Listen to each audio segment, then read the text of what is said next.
Assalamu alaikum wa rahmatullah et bienvenue de nouveau sur The Thinking Muslim. Wa alaikum salam. C'est un plaisir d'être ici et surtout en personne. Alhamdulillah, c'est vraiment super d'être en personne avec toi en fait. La dernière conversation que nous avons eue portait sur la géopolitique et plus précisément sur la Syrie. Et je crois que c'était juste après la révolution, alhamdulillah, et la libération de la Syrie. Je voudrais peut-être en parler un peu vers la fin de l'entretien d'aujourd'hui, mais en réalité, ce dont je veux parler, c'est ta spécialité, car tu es le responsable de CARE California.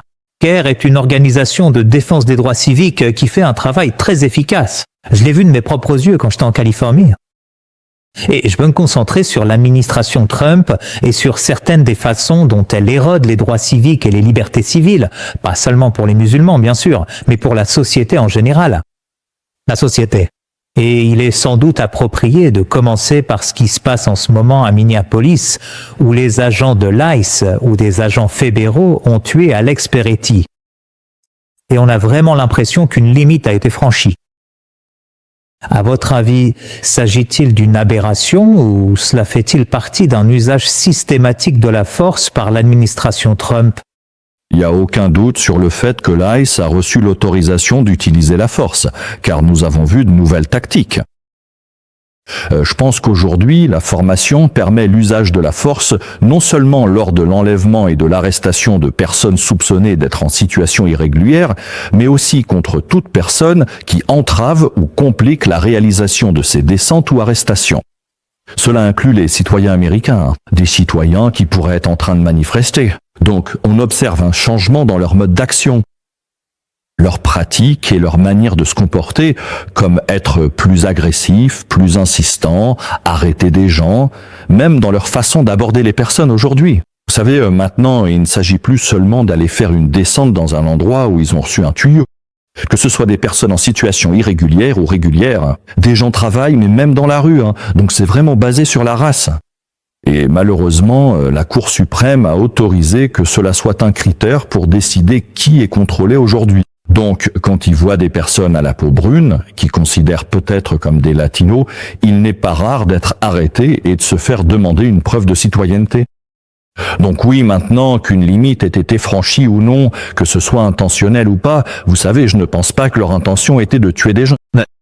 Quand vous dites aux employés du gouvernement qu'ils sont protégés et que leur comportement ne sera pas examiné par le gouvernement, ils vont agir, vous savez, en toute impunité. En gros, ce qui se passe, c'est qu'ils abusent de leur pouvoir, et vous savez, un pouvoir absolu corrompt absolument. Je suppose que c'est ça, le pouvoir court, Donc, ce qui s'est passé aujourd'hui, vous savez, évidemment, le meurtre d'Alex Peretti n'est pas le premier. Il y a eu aussi René Good, qui n'avait qu'une semaine ou quelque chose comme ça, qui a aussi été tué.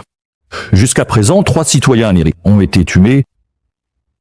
Des armes à feu et des fusillades ont été utilisées 16 fois. 10 Américains ont, vous savez, cela inclut 4 Américains qui ont été blessés par balle. Donc, je pense que ce qui est différent cette fois, c'est qu'évidemment, ce sont des citoyens américains. Les deux, vous savez, René et Alex, ils sont anglo-saxons, blancs, donc ce ne sont pas les suspects habituels.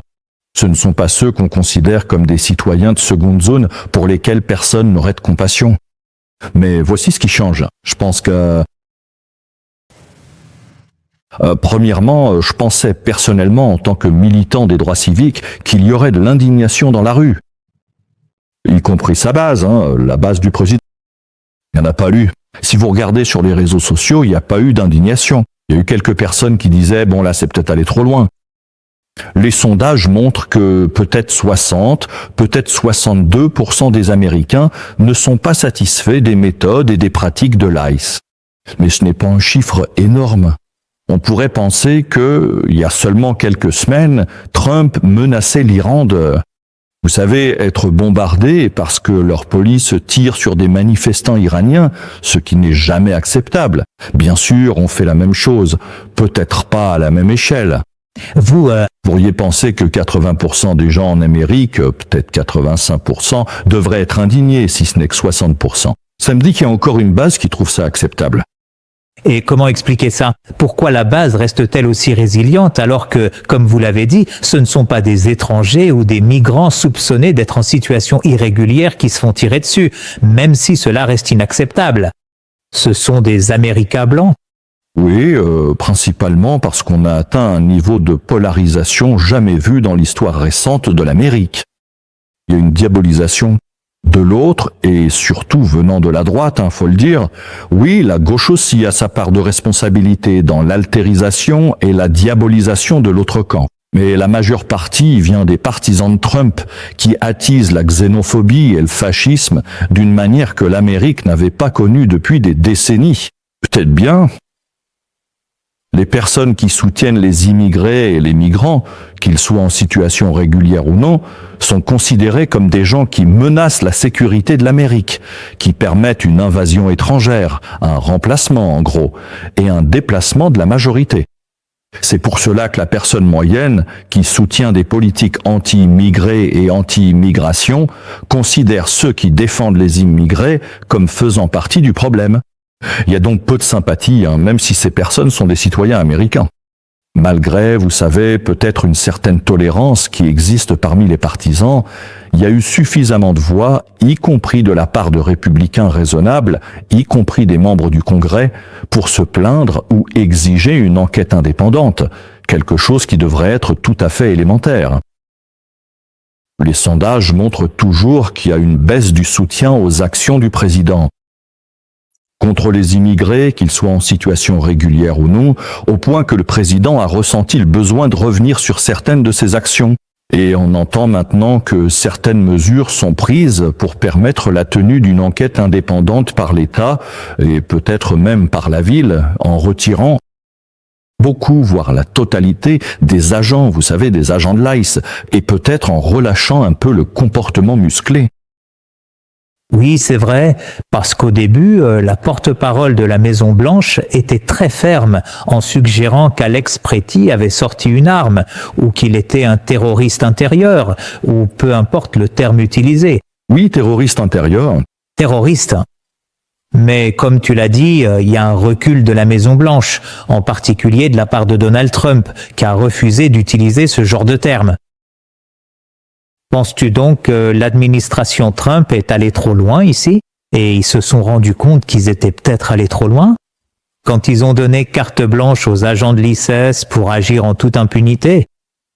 Au final, tout tourne autour de la popularité. C'est une question de combien. Tu sais, ce que les électeurs sont prêts à accepter et à tolérer, et tu sais, on fait face à une élection très importante en novembre, et avant ça, selon l'État, selon de quel État il s'agit, il y aura des primaires. Donc, dans seulement quelques mois, le pays aura l'occasion d'exprimer sa réaction à ce qu'il voit. Et le Congrès est maintenant entre les mains des républicains. Il suffit de quelques sièges, 3 ou 4, et alors on verra un basculement au moins à la Chambre. Donc le président en est très conscient, et sa direction politique, du côté du Parti républicain, le remarque aussi. Le sentiment dans le pays aujourd'hui n'est plus aussi favorable. Vous savez, ils soutiennent les politiques expulser et en quelque sorte effrayer les immigrés. Et cela, soit dit en passant, se limite pas au ciblage. Personne à déporter, mais nous avons aussi l'interdiction de visa imposée à environ 75 pays, ce que ciblent les étudiants étrangers et rend les choses plus difficiles. C'est donc presque un ensemble de mesures visant à réduire l'immigration et le nombre de visiteurs aux États-Unis. Et pour cela, la base est en soutien à la base républicaine. C'est juste que la violence a atteint un niveau où, d'accord, ça ne donne pas une bonne image. Même pour quelqu'un qui porte des armes, pour eux, c'est le droit de porter des armes sans être qualifié de terroriste intérieur. Le terrorisme est aussi un sujet important pour beaucoup de membres de sa base. Pour de nombreux enfants orphelins à travers le monde, le ramadan arrive avec de la tristesse. Une assiette vide à l'iftar, une main absente à tenir pendant la prière, un avenir rempli d'incertitudes. Dans des pays comme l'Afghanistan, le Kenya, le Liban, le Yémen et bien d'autres, les enfants aspirent aux besoins les plus simples. Nourriture, soins de santé, éducation et soutien émotionnel. Ce ramadan, vous pouvez parrainer un orphelin et vous assurer que ses besoins soient satisfaits, non seulement pour un jour, non seulement pour le ramadan, mais pour toute une année.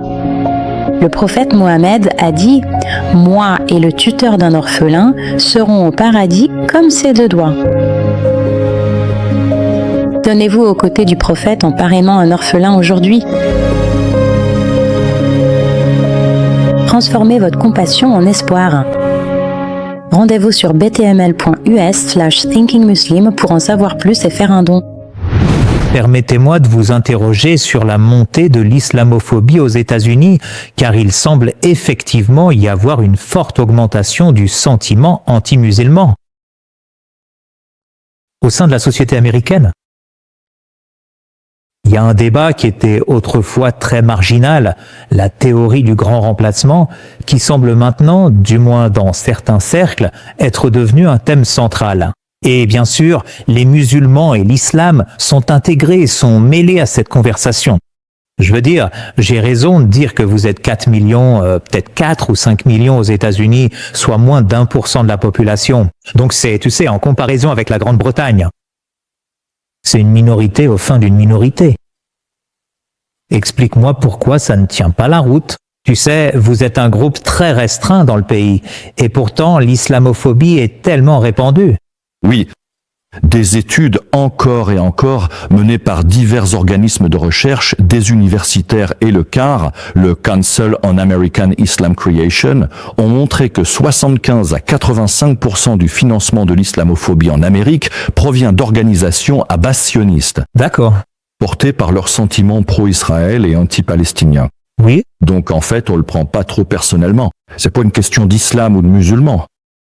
Il s'agit simplement de diaboliser les personnes qui pourraient sembler ou être solidaires des Palestiniens. Parce que la crainte, c'est que si les gens acceptent les musulmans comme des citoyens à part entière, comme des partenaires égaux, alors leurs opinions pourraient être entendues ou prises en compte de manière équitable et juste. Donc l'objectif est de diaboliser et de déshumaniser les musulmans en Amérique, de leur rendre difficile l'accès aux fonctions publiques, d'être acceptés et intégrés dans la société. Nous pensions que les choses s'étaient améliorées au fil des années, et c'est le cas. Les chiffres montrent qu'en réalité, de moins en moins d'Américains adhèrent à des opinions islamophobes. Et tout au long des 2 ans et demi passés, c'est-à-dire depuis le début du génocide à Gaza, nous avons constaté un changement dans l'opinion publique américaine, où, lentement mais sûrement, désormais en fait, pour la première fois dans l'histoire de l'Amérique et d'Israël, il y a plus de personnes qui se déclarent pro-palestiniennes que de personnes qui se déclarent pro-israéliennes. Et ces chiffres sont encore plus significatifs lorsqu'on regarde les groupes d'âge, la démographie ou la filiation politique ou idéologique, c'est-à-dire les jeunes. Vous savez, ce chiffre peut atteindre près de 70-80% d'entre eux qui se déclarent pro-palestiniens ou qui demandent de couper l'aide à Israël. Oui. En termes idéologiques, ça concerne les démocrates, les libéraux, c'est pareil. Donc les groupes pro-israéliens ont été très alarmés par cela. Et il y a eu diverses fuites, divers documents, des articles très publics, montrant que lorsqu'ils ont mené des études pour voir si on mettait en avant différents sujets, quel serait celui qui détournerait l'attention des gens du génocide et de l'image très défavorable d'Israël aujourd'hui. L'islamophobie arrivait en tête. Ça pourrait convaincre. Leur argument était « si nous pouvons convaincre l'Américain moyen qu'il y a un ennemi plus grand auquel il faut prêter attention, il pourrait alors oublier Israël ou se dire que, malgré tout le mal qu'Israël fait, au moins il nous aide à combattre ces mauvais musulmans d'une certaine manière. » Donc on a vu soudainement, tu sais, ce n'est pas organique, c'est presque comme un interrupteur. Et cet interrupteur, c'est généralement l'afflux d'argent. Il faut toujours suivre l'argent. Beaucoup d'argent provenant de diverses organisations pro-israéliennes. Et on a vu une augmentation du financement venant d'Israël, tu sais, via la Knesset. Il y a eu des crédits votés à près de 700 millions de dollars, ou quelque chose comme 715, peut-être pour redorer l'image d'Israël, ce que nous savons généralement, c'est-à-dire financer des intervenants, des influenceurs, être rémunérés pour publier sur les réseaux sociaux, organiser des militants, etc. Ce que nous avons donc constaté soudainement ces dernières semaines, c'est presque une résurgence, une réactivation de vieux stéréotypes islamophobes que nous n'avions pas vus depuis l'ère post-11 septembre. Encore une fois, comme vous l'avez dit, le grand remplacement est fondamentalement l'invasion islamique, la charia rampante. Maintenant, soudainement, les mosquées sont une menace. Des musulmans qui se présentent à des élections, Dieu nous en garde, n'est-ce pas? Comme si se présenter à des élections était une menace pour les pays. Peu importe cette description du patrimoine judéo-chrétien, le ciblage des étudiants musulmans, même lorsqu'ils prient paisiblement dans un parc ou dans la rue. Être harcelé avec des vidéos, voir des gens courir un peu partout dans le pays pour brûler le Coran afin de provoquer une réaction. Donc ce n'est pas spontané, c'est très délibéré, très coordonné, destiné à créer une diversion, à exciter la base. En préparation des prochaines élections dont j'ai parlé, les élections législatives, les élections de mi-mandat. Donc oui, et d'ailleurs, vous savez, souvent quand on parle d'immigration, je viens justement de finir de dîner à une conférence ici, et quelqu'un disait « Que fait le Caire ?» Vous savez, quelqu'un d'Australie, de tous les endroits, demandait « Que fait Caire concernant la question de l'immigration avec l'ICE ?» Est-ce que les musulmans soutiennent la communauté immigrée latino? J'ai répondu que oui, les latinos nous sont chers, hein, ce sont de formidables partenaires et amis. Ma femme est latino, donc c'est aussi personnel pour moi, mais l'immigration est également une question qui concerne les musulmans. Des milliers et des milliers de musulmans sont visés par ces tactiques d'immigration injustes et brutales. Et nous avons vu la communauté somalienne, exactement. L'exemple type de l'ennemi désigné par le président était cette communauté qu'il a honteusement qualifiée de dépotoir. La communauté somalienne est probablement l'une des communautés les plus actives et les plus honorables d'Amérique. Un petit nombre, vous savez, 150 000, peut-être dans l'État du Minnesota. Oui, mais il en a fait l'ennemi parce qu'il correspondait à tout. Les semeurs de haine, la haine, vous savez, noirs, africains, réfugiés, immigrés, musulmans, vous voyez, avec Ilhan Omar, qui est aussi, machallah, l'une des politiciennes les plus en vue en Amérique, qui se trouve être musulmane et somalienne et qui porte aussi le hijab. Donc ça lui permet de continuer à exciter sa base en leur donnant une cible facile. Donc oui, l'islamophobie est aussi utilisée, elle l'a toujours été, pour servir ses objectifs. Vous savez, ce que nous décrivons comme des politiques liées à la sécurité nationale injuste, inéquitable, qui aujourd'hui frôle le fascisme en Amérique. Vous savez, s'attaquer à l'une des valeurs les plus sacrées en Amérique, et ce n'est pas la religion, l'une des valeurs les plus sacrées en Amérique, c'est la liberté d'expression. Et maintenant, la liberté d'expression en Amérique est visée. Parce que quoi? Le but, c'est d'empêcher les gens de critiquer librement les violations des droits de l'homme commises par l'État d'Israël. Vous savez, encore une fois, je veux que ce soit bien clair. La liberté d'expression n'est pas restreinte pour limiter le droit ou la capacité des Américains à critiquer leur propre gouvernement. Vous savez, quand vous entendez le secrétaire d'État Rubio dire que nous allons demander aux personnes qui se présentent au consulat américain pour une demande de visa de nous montrer leurs réseaux sociaux, consulat de présenter leurs réseaux sociaux lors de leur demande de visa. Il a dit spécifiquement « Nous allons examiner les commentaires sur Israël sur leurs réseaux sociaux ». Donc, vous pouvez critiquer Trump, les politiques américaines, mais dès que vous critiquez le génocide ou l'apartheid d'Israël, vous devenez quelqu'un à qui l'on devrait refuser l'entrée aux États-Unis.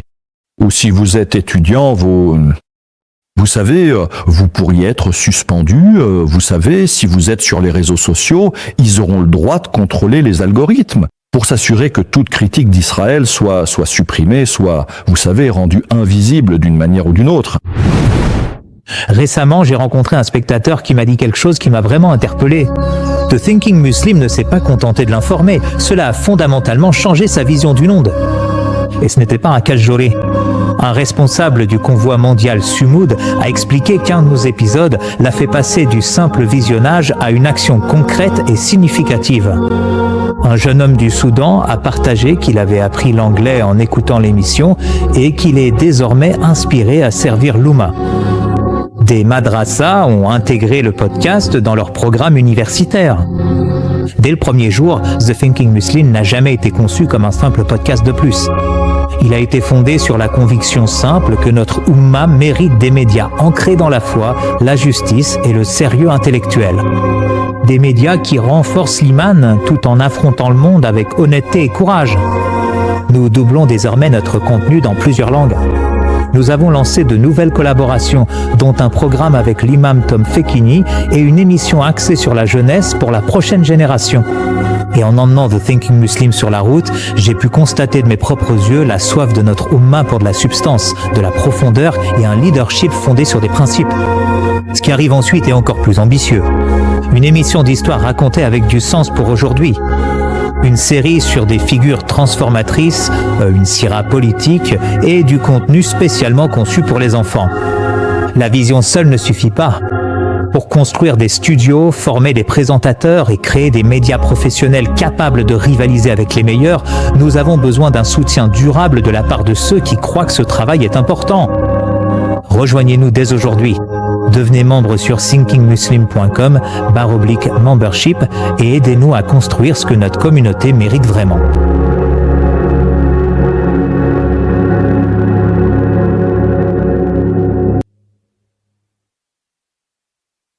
Et les commentateurs ont souligné le fait qu'Alex Peretti et René Good, qui ont bien sûr été tués par des agents de l'ICE, étaient blancs. Penses-tu qu'il y aurait eu, en particulier parmi le public libéral, qui a souligné qu'il s'agissait d'une exécution extrajudiciaire, autant de tollé si les victimes avaient été noires ou latinos? Pour certaines personnes, bien sûr, je dirais oui, si cela avait été le cas. Tu sais, si ça avait été quelqu'un de noir, de couleur ou musulman, on aurait dit qu'il l'avait cherché, qu'il l'avait mérité. Mais je dois dire que pour la base, pour les partisans du président Trump, ils s'en fichaient. Parce que même un libéral blanc est vu comme aussi mauvais que tous les autres qu'il déteste. C'est dans cette catégorie et il suffit, et on pourrait dire... Bon, ce n'est pas le cas de tout le monde. C'est vrai. Tu sais, évidemment, c'est pour ça qu'on a plus de 60% qui disent que ce n'est pas acceptable. Donc, il doit bien y avoir une partie de sa base qui dit non. Je veux dire, on a dit au président que le père de René Good était en fait un partisan de Trump. Et ça l'a dérangé plus que le fait qu'elle ait été tuée. Genre, ah mince, on a blessé un des nôtres. C'est vraiment une époque étrange dans laquelle on vit aux États-Unis. Vraiment, il y a aujourd'hui un niveau de diabolisation envers les personnes qui ont une opinion différente d'une manière très malsaine en Amérique. Et encore une fois, on n'est pas dans le fascisme, mais on s'en rapproche clairement un peu plus chaque jour. Donc Kerr est responsable de plaider et de mener des actions dans les affaires où les droits civiques, la liberté et les droits civiques sont bafoués, en particulier ceux de la communauté musulmane, mais comme tu l'as dit, pas uniquement la communauté musulmane. Tu fais partie de Kerr, Californie. Dis-moi simplement un peu ce que tu as fait concernant les dossiers d'immigration et la montée de l'islamophobie dans ton État. Absolument. Et pour l'intérêt des spectateurs, au cas où ils ne connaîtraient pas bien Kerr, Kerr est une organisation assez intéressante dans le sens où nous travaillons sur les droits civiques, mais nous sommes aussi une organisation de plaidoyer. Alhamdoulilah, le travail de Kerr, en tant que plus grande organisation de défense des droits civiques et de plaidoyer du pays, est national, mais aussi très local. Et nous rendons service à la communauté en offrant des services juridiques gratuits, notamment en matière d'immigration pour ceux qui doivent régulariser leur statut, se naturaliser, travailler sur leur visa, mais aussi sur le plan civil, sur le plan de la sagesse. Les personnes confrontées à la discrimination, au harcèlement, etc., de la part des agences gouvernementales.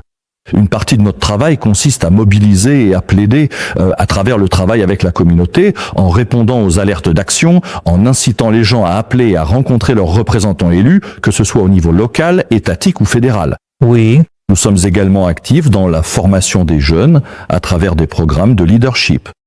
Et une grande partie de notre travail consiste à lutter contre l'islamophobie en surveillant les agences et les financements qui la soutiennent, mais aussi en exposant ceux qui y participent, qu'il s'agisse d'influenceurs médiatiques, de journalistes, de politiciens ou simplement d'activistes. Donc le travail est varié et évidemment, au cours des dernières 2 ans et demi en général, parce qu'il y a eu une réaction organisée contre la communauté musulmane pour sa participation à l'activisme pro-palestinien et anti-génocide. Donc, nous avons constaté que, même si nous ne sommes pas les seuls, et je dois le dire, il faut rendre à César ce qui est à César, la majorité des personnes, celles qui défendent les droits humains et la dignité des Palestiniens, ne sont pas musulmanes. Mais nous sommes le maillon faible en ce sens. Comme tu l'as dit plus tôt, nous représentons à peine 1% de la population, peut-être 1,5% dans certaines grandes villes. Mais nous ne représentons certainement une menace pour personne. Vous savez, les musulmans sont dans tous les domaines de la vie une communauté très productive. Vous allez à l'université, vous voyez des professeurs, vous allez à l'hôpital, vous voyez. Même si les musulmans représentent au maximum 1,5% de la population musulmane. Les études montrent que, selon les estimations, entre 8 et 10% des médecins en Amérique sont musulmans. Donc ils contribuent en tant que chefs d'entreprise, entrepreneurs, enseignants et ainsi de suite. Mais cela dit, vous savez, nous sommes quand même devenus la cible la plus facile pour ce contre-coup. Parce que, encore une fois, Israël sait qu'une voix de musulmans qui comprennent ce que vous savez, ce que nous savons, les musulmans ne sommes pas surpris de voir ce qu'Israël a fait. Ce que vous savez, c'est que le déchaînement de la puissance meurtrière d'Israël sur la Palestine est quelque chose de bien connu pour nous. Mais à cause des réseaux sociaux, le reste de l'Amérique a pu voir ce qui se passe. C'est là que tout a commencé. Évidemment, depuis que Trump a été élu pour son second mandat et a commencé à mettre en œuvre ses promesses de campagne et ses engagements concernant l'expulsion de millions de personnes en Amérique. Encore une fois, il s'agit de personnes. Au début, il a parlé de cibler les pires criminels, n'est-ce pas?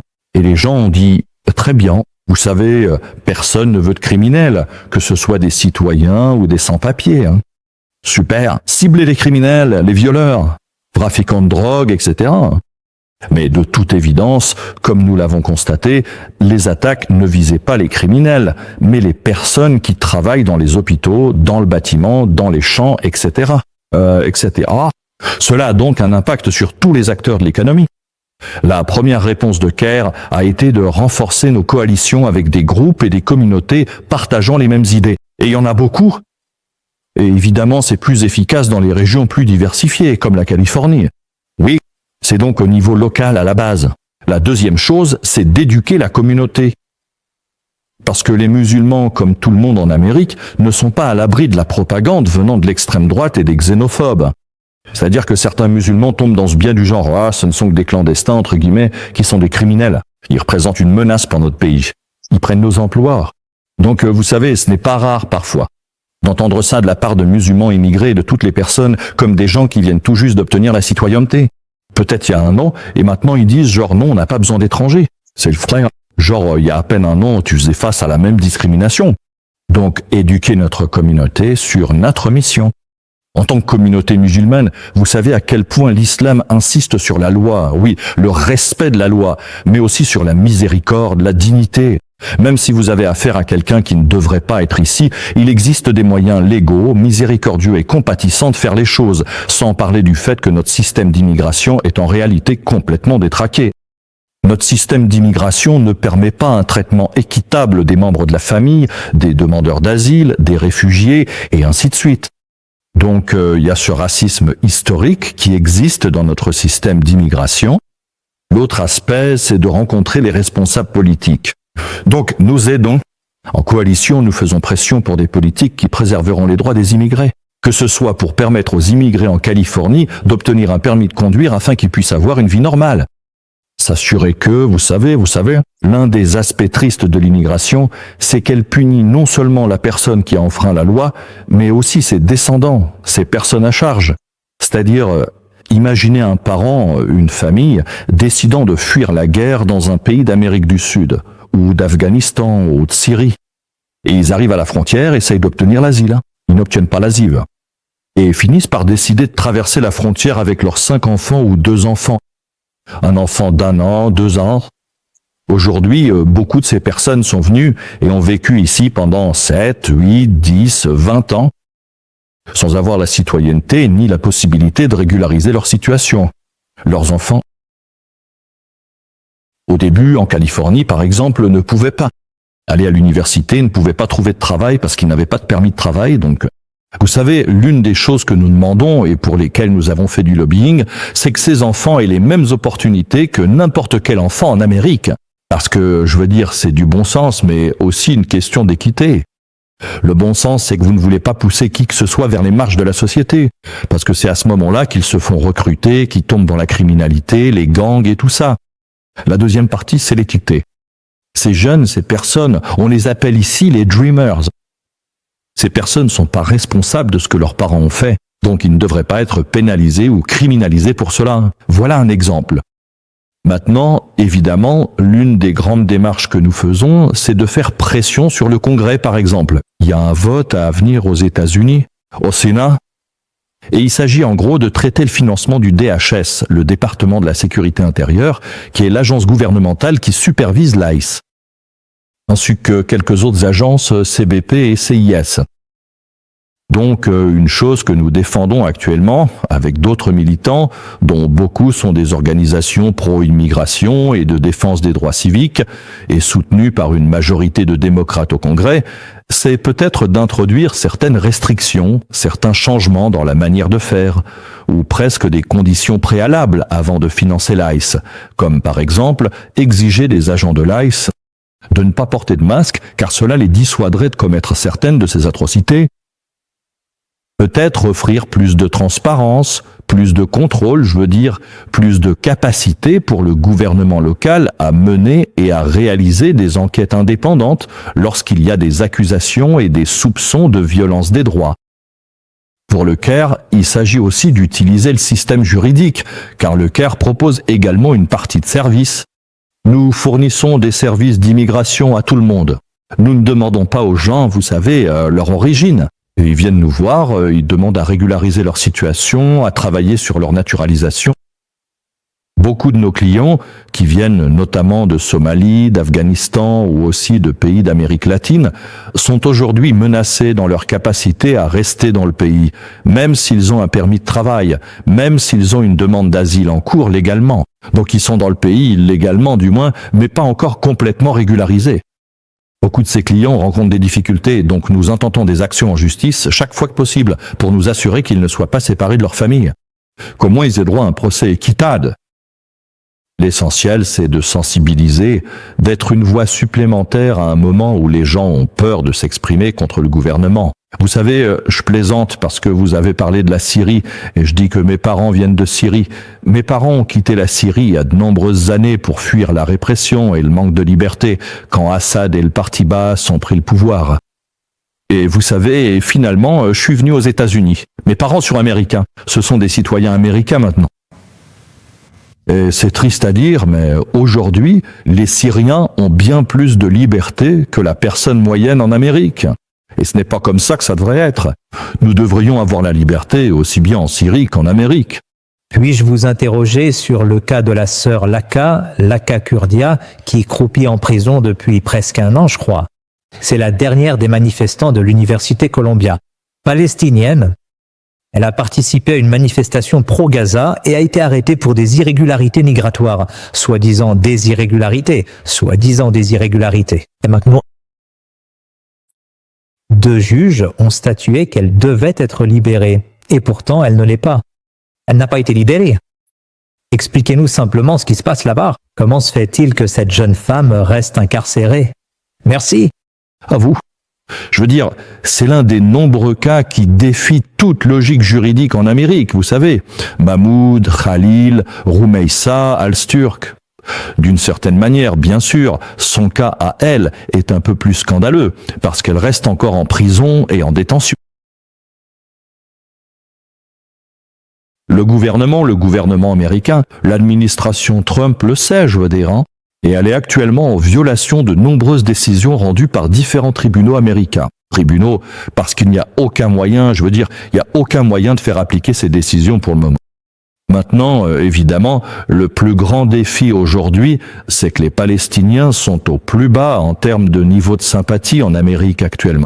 C'est pourquoi le gouvernement peut se permettre de punir des gens pour leur liberté d'expression et non pour un quelconque comportement criminel, sans possibilité de contester cela pour l'instant. D'accord, très bien. Je voudrais revenir au travail de CAIR, de manière générale, parce que nous parlions hors caméra des libertés civiles, des droits civiques à travers l'Europe.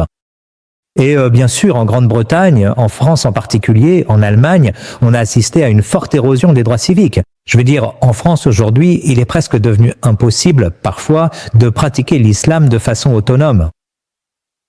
Il y a tout un appareil d'État qui empêche et freine les gens d'afficher des symboles très islamiques et une identité islamique dans la société. Non. J'aimerais avoir votre avis sur la différence entre la façon dont les musulmans américains se sont organisés, avec toutes les réserves que cela comporte. Les musulmans américains sont probablement bien plus aisés et disposent de beaucoup plus d'argent, bien plus de moyens pour s'organiser. Mais en mettant cela de côté, simplement la différence que vous observez entre la situation des musulmans européens, en général les musulmans britanniques, allemands, français et d'autres, et celle de leur capacité d'organisation, disons, la communauté musulmane américaine. Ouais, j'aimerais pouvoir m'en attribuer le mérite en tant qu'Américain et musulman américain. Mais il y a de nombreux facteurs qui jouent en notre faveur et qui n'existent peut-être pas ailleurs. Vous savez, il y a un contexte qu'il est important de garder à l'esprit, du moins pour nos spectateurs européens. Ce qui rend l'Amérique unique, c'est d'abord que nous avons une histoire de mouvement pour les droits civiques sur laquelle nous nous appuyons. Nous ne sommes pas sortis de nulle part. Nous n'avons pas commencé à partir de rien. Faut rendre hommage à la communauté afro-américaine, la communauté noire en Amérique, qui a ouvert la voie pour nous. Tout ce que nous avons eu à faire, c'est de nous appuyer sur leurs sacrifices. Et franchement, nous leur devons beaucoup. Le fait, par exemple, que nos enfants n'aillent pas dans des écoles ségrégées, le fait que nous puissions voter en tant que personnes qui ne sont peut-être pas d'origine européenne en Amérique, c'est le résultat de leur militantisme. Il nous suffit donc de continuer à bâtir sur ces succès et de nous développer. Numéro 2. L'Amérique a inscrit les libertés dans sa constitution. Il ne s'agit donc pas d'une opinion politique qui n'est pas soumise, du moins en théorie, à l'opinion du parti au pouvoir ou de quiconque siège au Congrès ou au Sénat.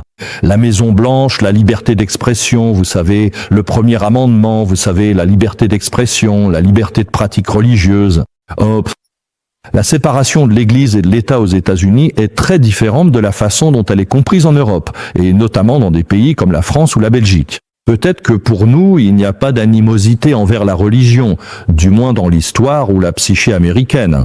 Oui, la séparation était censée, du moins si l'on en croit l'histoire, elle visait à protéger les deux parties l'une de l'autre. On ne veut pas que le gouvernement interfère dans la religion et la façonne pour en abuser. Et on ne veut pas non plus qu'une religion, une seule, contrôle le gouvernement au détriment des autres religions. Parce que ceux qui ont rédigé la Constitution, ou du moins fondé l'Amérique, fuyaient les persécutions religieuses en Europe. Donc il y a ce sentiment-là. Troisièmement ou quatrièmement, j'ai oublié le compte. Maintenant, c'est le fait de comment est composée l'Amérique. L'Amérique est composée de, à moins d'être un Amérindien autochtone, tout le monde en Amérique est un immigrant. Ouais, c'est juste une question de comment ou de quand, tu sais. Combien de couches ou de générations avant ça. Que ce soit moi et Biden ou moi et Trump, tu sais, on est tous des immigrants. C'est juste qu'il est peut-être arrivé quelques générations plus tôt. Donc personne ne peut dire que c'est mon pays. Les seuls qui méritent vraiment de dire ça, ce sont en fait fondamentalement les Amérindiens. Donc pour nous, à cause de tous ces facteurs, cela rend notre capacité à naviguer dans le système plus facile dans ce sens-là. Ensuite, il faut ajouter les facteurs internes, à savoir que la communauté musulmane américaine a tendance à être plus aisée et plus diplômée en termes de niveau d'études que beaucoup de ses homologues européens. Évidemment, cela varie aux États-Unis en fonction des États et des données démographiques, etc. Mais malgré tout cela, la communauté musulmane américaine avait cette possibilité. Et ça, c'est nouveau. Soyons réalistes. Je veux dire, ce n'est pas comme si nous célébrions ces grands succès politiques depuis des générations. C'est après l'11 septembre que les musulmans américains ont réalisé que, vous savez, à moins de s'organiser et de prendre la parole, personne d'autre ne le ferait. Et puis, des années et des années d'activisme ont eu lieu à travers le pays. Les Somaliens ont fait un travail remarquable. Les musulmans afro-américains. Ce n'est pas surprenant. En fait, le premier musulman élu au Congrès était Keith Ellison, un musulman afro-américain. Parce qu'il y a un certain niveau d'acceptation, parce qu'ils sont perçus, vous savez, comme des Américains, pas comme des Américains ou des étrangers ou des immigrés. C'était plus facile. Vous connaissez le nom Keith Ellison, ce n'est pas Ahmed, Mohamed, etc. Au début, vous savez, et ce n'était pas surprenant que les deux membres suivants à être élus étaient La sœur Rachida Tlaib, une palestinienne, vous savez, encore une fois, la question de la Palestine mobilise toujours les gens. Et puis la deuxième, Ilhan Omar, qui est aussi somalienne. Vous savez, la communauté somalienne s'est organisée de manière plus rapide. Ensuite, il y a André Carson, bien sûr, qui est aussi afro-américain. Donc, pour la communauté musulmane américaine, nous avons ces avantages. Mais nous savons tous que nous devons le faire. Utiliser les outils du système actuel. On ne peut pas, vous savez, d'après mes conversations et mes visites avec les musulmans européens, que ce soit en Europe ou lors de nos rencontres à des sommets et des conférences. Je peux vous le dire, et encore une fois, je ne veux pas généraliser à outrance. Aux États-Unis, le concept d'appropriation de sa nationalité est beaucoup plus profond qu'ailleurs, du moins parmi les immigrants dont nous parlons. Il n'est pas rare qu'un immigrant musulman américain se sente comme un Américain. Car encore une fois, dans la plupart des cas, nous sommes bien accueillis. Pour la plupart, nous vivons dans des sociétés, vous savez, malgré les voix fortes de l'islamophobie. Mais ce n'est pas l'opinion générale. Vous savez, on voit des musulmans dans tous les milieux, dans toutes les entreprises, vous savez, leurs PDG. Vous les voyez, ces chauffeurs Uber, vous les considérez comme des professeurs. Vous les voyez comme des médecins. Vous les voyez dans les médias. Vous les voyez, vous savez, même à Hollywood aujourd'hui. Donc, ce n'est pas inhabituel de ressentir que j'ai ma place, n'est-ce pas? Malgré toutes les pressions et les réactions qui ont eu lieu en Europe. Vous savez, je racontais à quelqu'un quand j'ai visité la France il y a quelques années, et j'avais été invité à prendre la parole lors d'événements communautaires sur ce que fait CARE et comment s'organiser. Mais je me souviens aussi avoir fait une interview à la télévision française, et après avoir terminé, j'ai, vous savez, demandé aux caméramans et aux personnes qui s'occupaient du son et de l'audiovisuel, d'où venez-vous ? Le premier m'a dit « je suis algérien », le deuxième marocain et le troisième tunisien, je ne me souviens plus exactement. Et je lui ai demandé « quand êtes-vous venu aux États-Unis » Il a dit « non, moi l'un d'eux était de deuxième génération, l'autre de troisième génération ». Et pourtant, il ne s'identifiait toujours pas comme français. Alors j'ai posé la question et ce n'était pas du tout dans un esprit de jugement. Pourquoi pas là ? Pourquoi ne dites-vous pas, par exemple, algérien français ou autre ? Ils ont répondu qu'on ne les considère pas comme français. Les Français, ils continuent à nous appeler Algériens, même si je suis né ici. Je ne sais pas dans quelle mesure c'est le cas au Royaume-Uni, mais je pense que l'identité, et puis on est vraiment très loin du Moyen-Orient, du Pakistan et de l'Inde. Pour ces immigrés, ils n'ont pas souvent l'occasion de voyager. Alors que peut-être qu'en Allemagne ou au Royaume-Uni, c'est beaucoup plus facile de garder ces liens. Il y a donc de nombreux facteurs, mais l'essentiel, c'est de s'organiser. L'essentiel, c'est de savoir que pour nous, c'est un mandat. C'est un mandat de la foi musulmane, islamique. S'impliquer dans la société et faire le bien là où l'on se trouve. Et faire le bien non seulement pour soi, sa famille ou sa communauté, mais pour tout le monde, que ce soit à travers sa profession. Mais la meilleure façon de faire le bien, c'est de s'engager civiquement, de s'assurer que de bonnes personnes soient élues. Parce que les bonnes personnes ne participent pas, vous savez, à des descentes de lycéens qui tuent des gens et ne soutiennent pas des génocides dans des pays étrangers. Donc pour nous, je pense que l'essentiel, c'est, vous savez, de regarder le système. Si le gouvernement accorde des subventions à des organisations communautaires pour les aider à lutter contre la haine envers la communauté juive, pour combattre l'antisémitisme, pour lutter contre le racisme anti-noir, cela signifie que les musulmans américains devraient avoir un traitement équitable. Cela commence par le fait de reconnaître que nous avons exactement les mêmes droits que les autres. Cela commence par le fait de dire « je suis pas un citoyen de seconde zone ». Et quand je dis cela, je refuse aux autres le droit de me traiter comme un citoyen de seconde zone. Et j'espère, Inch'Allah, voir nos frères et sœurs dans le reste du monde, en Australie, en Europe, au Canada, Inch'Allah, qu'ils soient très prospères, organisés, et qu'ils comprennent 2 ou 3 choses. C'est chez eux ici, et ils n'ont pas besoin que je leur dise, ils savent que c'est chez eux, mais aussi que ce sont leurs communautés, leurs pays. Et l'Oumma ainsi que l'humanité comptent vraiment sur nous pour que nous jouions notre rôle. Nous avons une obligation devant Allah et suité. Nous allons tous nous lever le jour du jugement. Nous allons nous lever devant Allah svoté. Et Allah demandera des comptes à chacun selon ce qu'il nous a confié. L'argent, le temps, la vie sur cette terre, le savoir, mais aussi les outils. Et la démocratie dont nous bénéficions et à laquelle nous avons accès est une amana, une confiance qu'Allah nous a accordée. Et il nous demandera comment as-tu utilisé ton vote?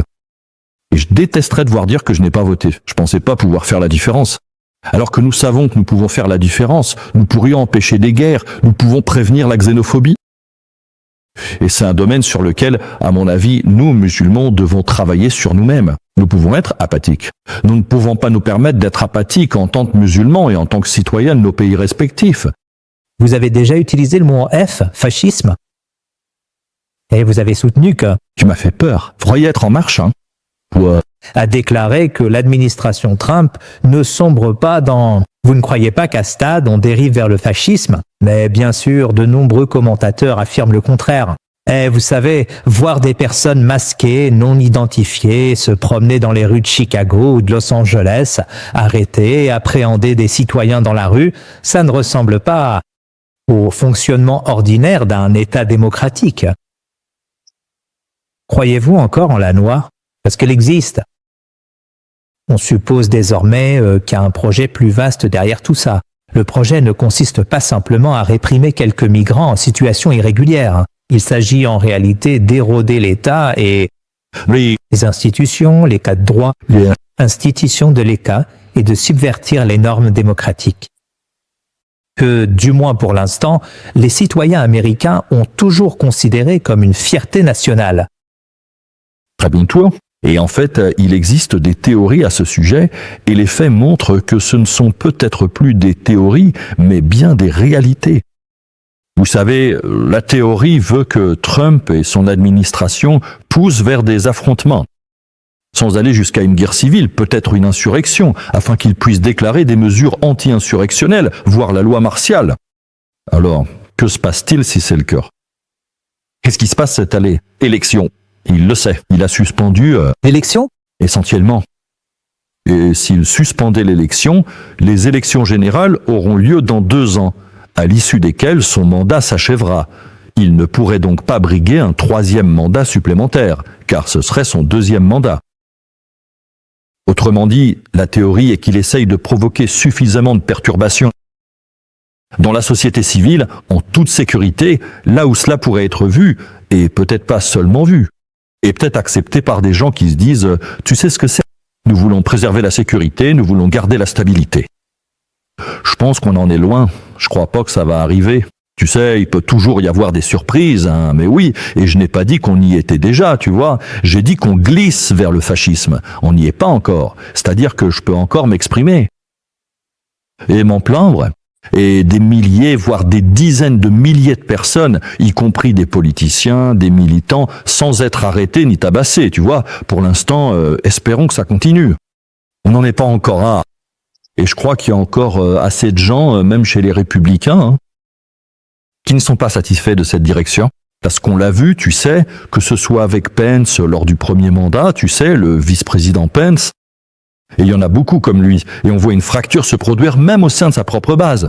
Tu sais, Tucker Carlson avec Candace Owens, non seulement ils ne sont pas d'accord, tu vois, Rogan, non seulement ils ne sont pas d'accord sur la question de la Palestine et d'Israël, tout ça, mais aussi sur les méthodes, tu vois. Maintenant, les gens disent, tu vois. Les républicains sont connus pour avoir toujours été opposés à un gouvernement trop grand, un gouvernement puissant ou trop puissant. Parce qu'ils aiment donner de la liberté aux États, aux individus. Donc même s'ils disent, en voyant notre gouvernement devenir plus autoritaire, plus brutal, ils commencent aussi à douter. Donc je crois vraiment qu'il y a une possibilité. Et je ne veux pas parler de façon partisane, parce que je suis ici en tant que représentant de Caire. Mais aussi, une partie du blâme devrait être attribuée aux démocrates. Je veux dire, il se trouve que je suis démocrate, mais j'ai dit que je n'étais pas ici pour parler en tant que partisan. Qui a donné du pouvoir à l'ICE au fil des années, vous voyez? L'ICE a été créé après l'11 septembre comme un outil pour lutter contre le terrorisme, vous savez, à travers les politiques d'immigration. Et elle a été financée, alimentée et renforcée par différents acteurs, différents partis présidentiels et du Congrès, peu importe qui était au pouvoir. Donc ce sont les démocrates qui l'ont fait, vous savez, les différentes administrations et les différentes majorités au Congrès l'ont fait. Donc le financement a continué jusqu'à ce que l'ICE devienne aussi puissante, évidemment. Elle a presque doublé de taille sous Trump avec sa récente offensive. Mais les expulsions ont continué d'avoir lieu. Les séparations familiales ont eu lieu, même sous les démocrates. Quand on banalise ce genre de comportement, on finit par en arriver là. Et les démocrates doivent aussi reconnaître que le mécontentement envers Trump ne se traduit pas automatiquement par un vote pour le Parti démocrate ou pour les candidats démocrates lors de la prochaine élection. Parce qu'il y a encore beaucoup d'électeurs marginalisés au sein de la base démocrate. Des progressistes, des jeunes, des musulmans, des arabes, qui sont mécontents de la façon dont le Parti démocrate a réagi face au génocide en Palestine. Donc, à moins que le Parti démocrate ne prenne des mesures pour dire « nous sommes meilleurs », on ne peut pas simplement dire « nous ne sommes pas Trump ». Il faut montrer que nous sommes meilleurs. Nous défendons les droits humains. Nous défendons la dignité humaine. Il faut le prouver et assumer la part sombre de notre histoire. Quand la direction du Parti démocrate, sous Biden, puis la candidate Kamala Harris, ou la vice-présidente Kamala Harris, a justifié, accepté et protégé le génocide. Donc ça, c'est, vous savez, notre politique interne, parce que rien n'est garanti. Le mécontentement envers le Parti républicain ne va pas automatiquement se traduire par un vote pour les opposants. Souhaitez-vous commenter le gouverneur du Texas, Greg Abbott, qui en novembre dernier a désigné CAIR, le Council on American Islamic Relations, comme organisation terroriste étrangère? Quelle est la portée de cette décision? Je veux dire, c'est risible, bien sûr, mais quelles sont les conséquences d'une telle désignation sur vos activités au Texas et aux États-Unis en général? Bien sûr. Je veux dire, le gouverneur Abbott, Greg Abbott, a en fait une longue histoire de ciblage des musulmans, surtout au cours des 2 dernières années. Vous savez, encore une fois, la liberté d'expression. Atteinte, il répète toujours les mêmes absurdités, vous savez, la charia rampante, les tribunaux de la charia.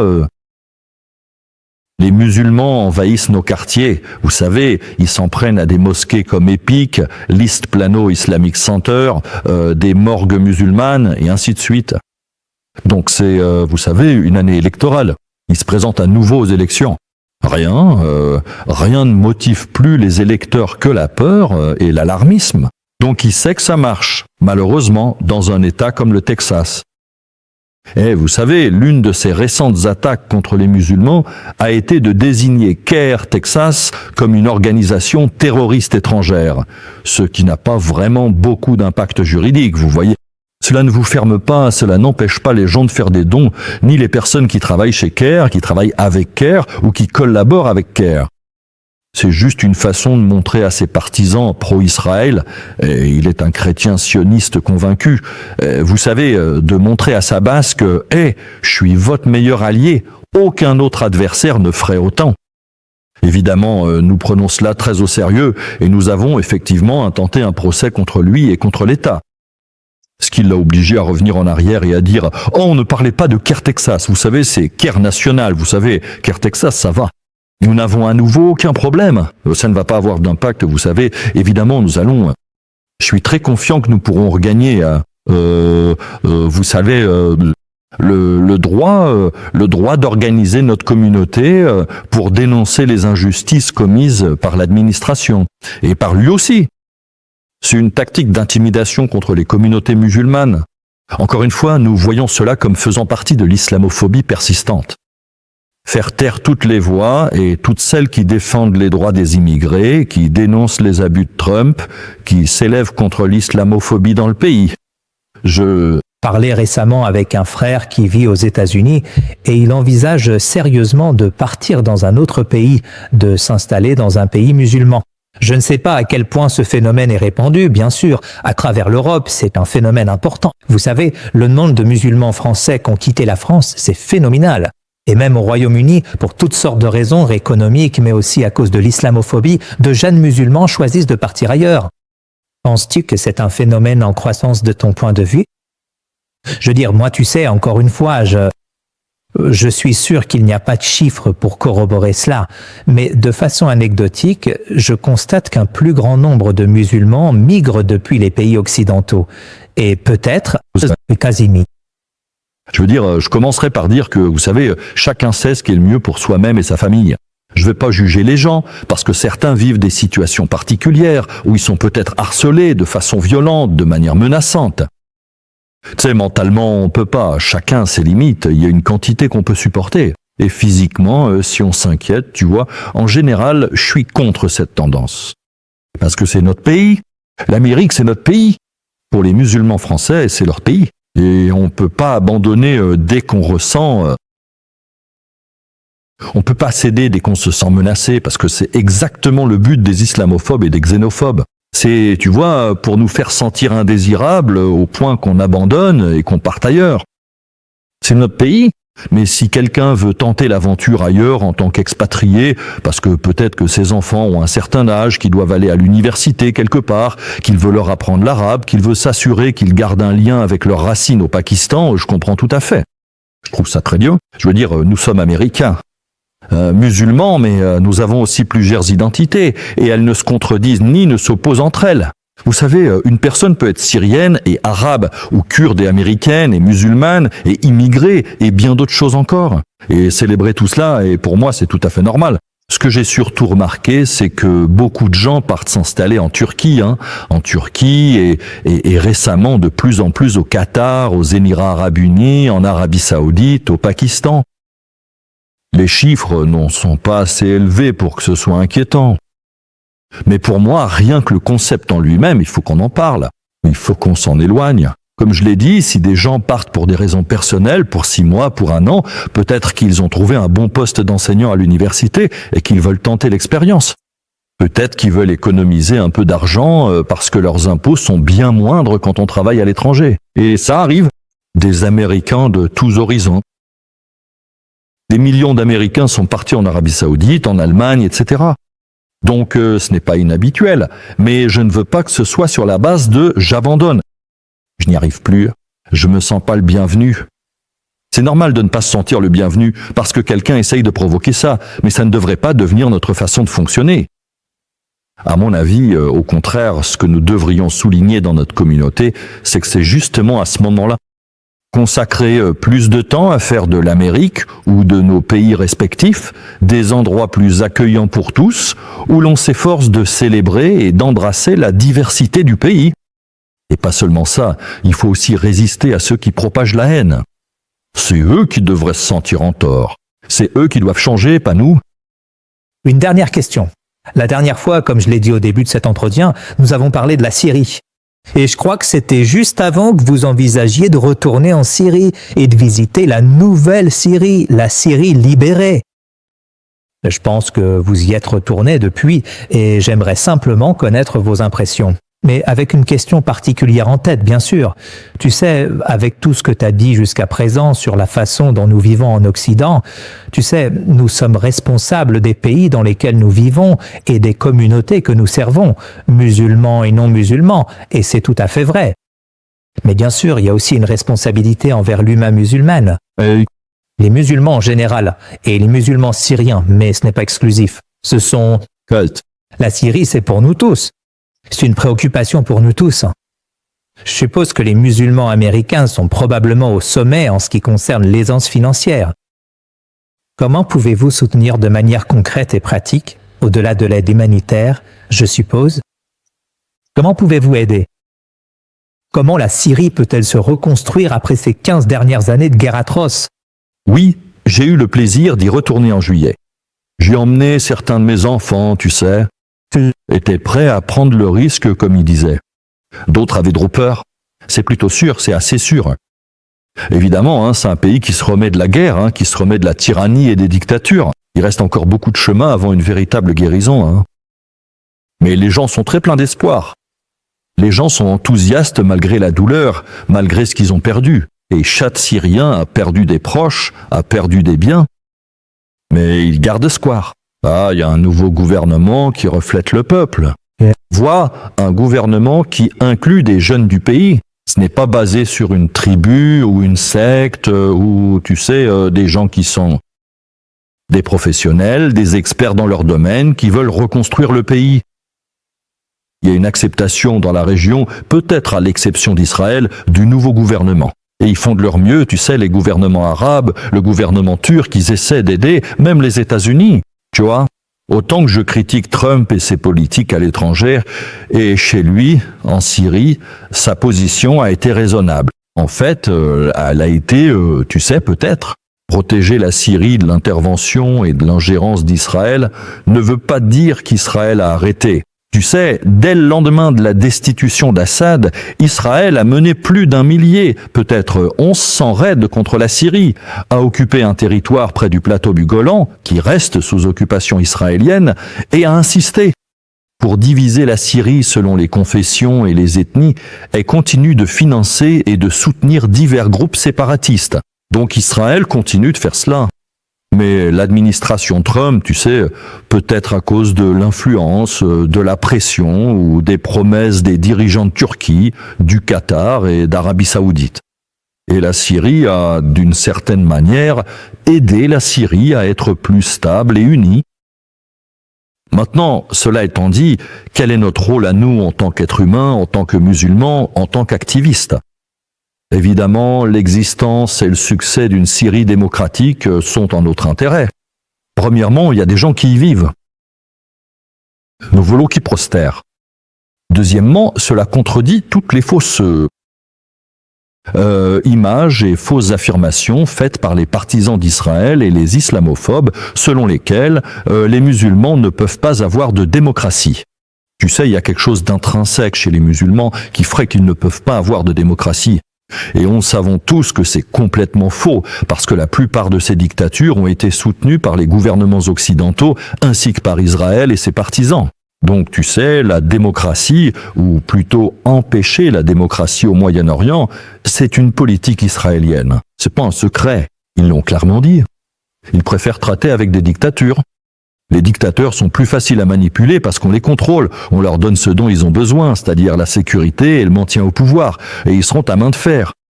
Contre, tu sais, les gens de cette région qui veulent tous voir les Palestiniens libres sur leur terre. Alors que pouvons-nous faire pour aider à soutenir cette démocratie ? Comment faire cela ? Faire pression sur nos gouvernements pour s'assurer que nous continuons à aider la Syrie à se reconstruire. Nous rendre sur place, tu sais, la meilleure façon de découvrir un pays et de soutenir son économie, c'est d'y aller, de le visiter et de s'impliquer. Et pour ceux d'entre nous qui sont musulmans, et je sais qu'une grande partie de ton audience est évidemment de confession musulmane, la Syrie est tellement riche en histoire islamique. Tu vas là-bas, tu sais, depuis la mosquée des Omeyyades.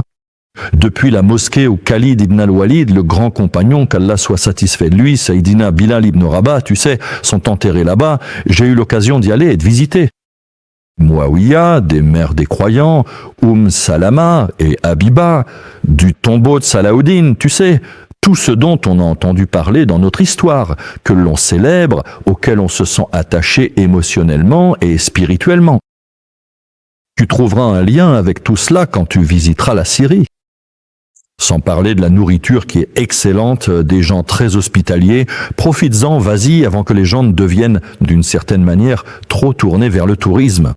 Alors peut-être qu'ils deviennent faux, comme on le voit dans beaucoup d'endroits touristiques à travers le monde.